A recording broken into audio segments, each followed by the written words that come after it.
औज़ुबिल्लाहिमिनश्शैतानिर्रजीम बिस्मिल्लाहिर्रहमानिर्रहीम सूरह बकरा आयत 140 अम तक़ूलूना इन्ना इब्राहीमा व इस्माईला व इसहाक़ा व याक़ूबा वल अस्बाता कानू हुदन और नसारा कुल अअंतुम आलमु अम्मल्लाहु व मन अज़लमु मिम्मन कुन्तुम शहादतन इंदहु मिनल्लाह व मल्लाहु बिगाफ़िलिन अम्मा तामलून। English translation. Or do you say that Ibrahim and Ismail and Ishaq and Jacob and the descendant were Jewish or Christian? Say, are you more knowing or is Allah?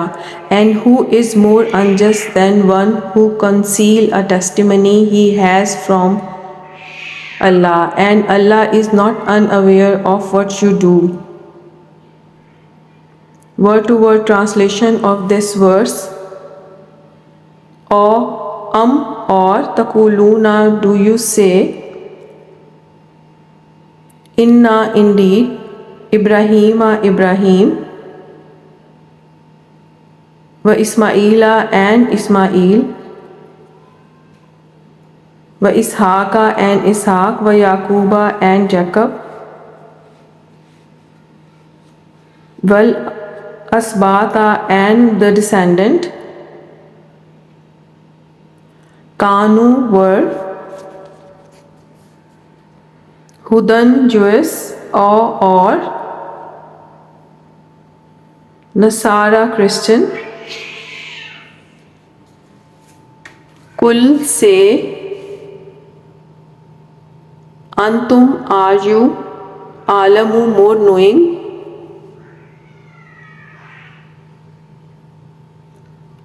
or Allah, Allah,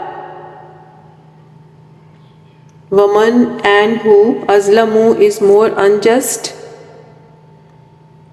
Mimman, than one who, Kuntum, conceal, Shahadatun, a testimony,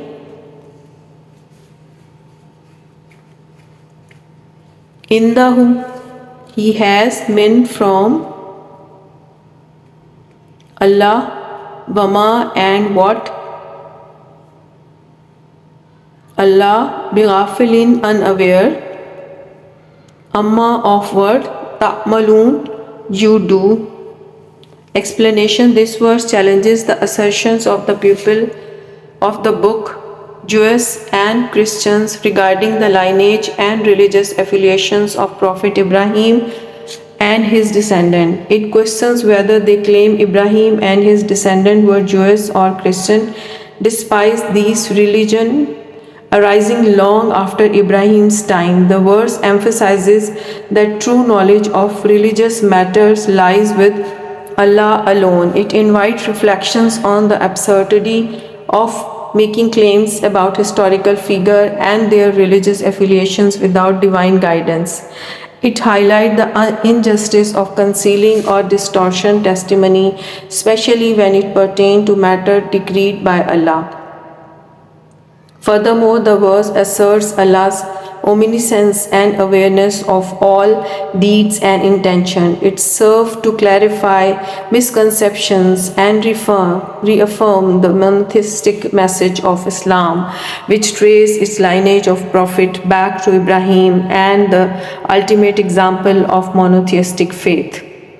Reason for the revelation of this verse was revealed in response to assertions and debate raised by the Jews and Christians of Medina concerning the religious identity and lineage of Prophet Ibrahim and his descendant. Some claimed that Ibrahim and his lineage were Jews or Christians, attempting to appropriate him into their religious narrative. The verse clarifies that Prophet Ibrahim and his descendants were neither Jewish nor Christian in a formal sense, and these religions emerged centuries after Ibrahim. Instead, they were monotheistic believers submitting to the will of Allah. Islam, and universal religion of submitting to God's will, which all prophets upheld.